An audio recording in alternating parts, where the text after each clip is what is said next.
ಪುಟ್ಟ ಪುಟ್ಟ ಮಕ್ಕಳಿಗೆ ಪೋಷಕರು ಕೊಡುವಂತಹ ರಸ್ತೆ ಬದಿ ಸಿಗುವಂತಹ ಐಸ್ ಕ್ರೀಮ್ಗಳು ಎಷ್ಟರ ಮಟ್ಟಿಗೆ ಸೇಫ್ ಅನ್ನುವಂತ ಪ್ರಶ್ನೆ ಹೇಳ್ತಾ ಇದೆ.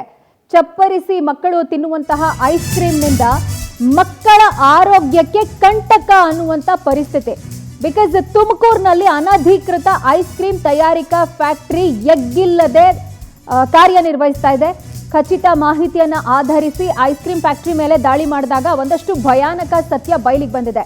ತುಮಕೂರಿನ ತಹಶೀಲ್ದಾರ್ ರಾಜೇಶ್ವರಿ ಅವರ ನೇತೃತ್ವದಲ್ಲಿ ಈ ದಾಳಿ ನಡೆದಿರೋದು. ಗುಬ್ಬಿ ಗೇಟ್ನ ದಿಲ್ಖುಷ್ ಫ್ಯಾಕ್ಟರಿ ಮೇಲೆ, ಐಸ್ ಕ್ರೀಮ್ ಫ್ಯಾಕ್ಟರಿ ಮೇಲೆ ರೇಡ್ ಮಾಡಿ ಪರಿಶೀಲಿಸಿದ್ದಾರೆ. ಈ ಸಂದರ್ಭ ಫ್ಯಾಕ್ಟರಿಯಲ್ಲಿ ಶುಚಿತ್ವ ಇಲ್ಲದಿರೋದು ಪತ್ತೆಯಾಗಿದ್ದು ಐಸ್ ಕ್ರೀಮ್ ತಯಾರಿಕಾ ಕಂಪನಿಗೆ ಬೀಗ ಹಾಕಿದ್ದಾರೆ. ಆಹಾರ ಇಲಾಖೆಯಿಂದ ದಂಡವನ್ನ ಕೂಡ ವಿಧಿಸಲಾಗಿದೆ. ಅಂಡ್ ಆ ಮಾಲೀಕರು ನಾಪತ್ತೆಯಾಗಿದ್ದಾರಂತೆ. ಅವರಿಗೋಸ್ಕರ ಶೋಧ ಕಾರ್ಯವನ್ನ ಮುಂದುವರಿಸಲಾಗಿದೆ.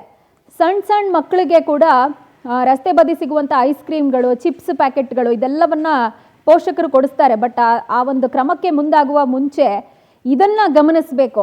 ಆ ಐಸ್ ಕ್ರೀಮ್ ಎಲ್ಲಿಂದ ತಯಾರಾಗಿ ಬರುತ್ತೆ, ಅಲ್ಲಿ ಎಷ್ಟರ ಮಟ್ಟಿಗೆ ಕ್ಲೆನ್ಲಿನೆಸ್ಸು, ಹೈಜೀನ್ ಇರುತ್ತೆ ಅಂತ ಹೇಳಿ. ಮನೆ ಊಟವನ್ನು ಮಕ್ಕಳಿಗೆ ತಿನ್ನಿಸೋದುವಾಗ ಎಷ್ಟು ಎಚ್ಚರಿಕೆ ವಹಿಸುವಂಥ ಪೋಷಕರು ಬೀದಿ ಬದಿ ಯಾವುದೋ ಲೋಕಲ್ ಬ್ರ್ಯಾಂಡ್ ಐಸ್ ಕ್ರೀಮ್ಗಳು ಸಿಗುತ್ತೆ, ಅವನ್ನ ಹಿಂದೆ ಮುಂದೆ ನೋಡದೆ ಮಕ್ಕಳಿಗೆ ಕೊಡ್ತಾರೆ ಅನ್ನುವಾಗ ಇಂತಹ ವಿಚಾರಗಳು ಕಂಡು ಬಂದಂಥ ಸಂದರ್ಭದಲ್ಲೇ ಭಾಳಷ್ಟು ಆತಂಕ ಆಗೋದು. ಯಾವ್ಯಾವ ಹಾಲು ಬಳಕೆ ಮಾಡ್ತಾರೋ, ಯಾವ ಕೆಮಿಕಲ್ ಯೂಸ್ ಮಾಡ್ತಾರೋ, ಆ್ಯಂಡ್ ಆ ಬಳಕೆ ಮಾಡುವಂಥ ಪಾತ್ರೆಗಳು ಎಷ್ಟು ಮಟ್ಟಕ್ಕೆ ಶುಚಿಯಾಗಿರುತ್ತೆ, ಆ ಪ್ರದೇಶ ಎಷ್ಟು ಶುಚಿಯಾಗಿರುತ್ತೆ, ಇನ್ನು ಮಾಡೋರು ಎಂಥ ಹುಟ್ಟಲ್ಲಿರ್ತಾರೋ, ಈ ರೀತಿಯಾದ ಅನೇಕ ಪ್ರಶ್ನೆ ಬರುತ್ತೆ. ಸದ್ಯ ಈ ಐಸ್ ಕ್ರೀಮ್ ತಯಾರಿಕಾ ಫ್ಯಾಕ್ಟರಿಯ ಕರ್ಮಕಾಂಡ ರೇಡ್ ಮಾಡುವಂಥ ಸಂದರ್ಭದಲ್ಲಿ ಬೆಳಕಿಗೆ ಬಂದಿದೆ.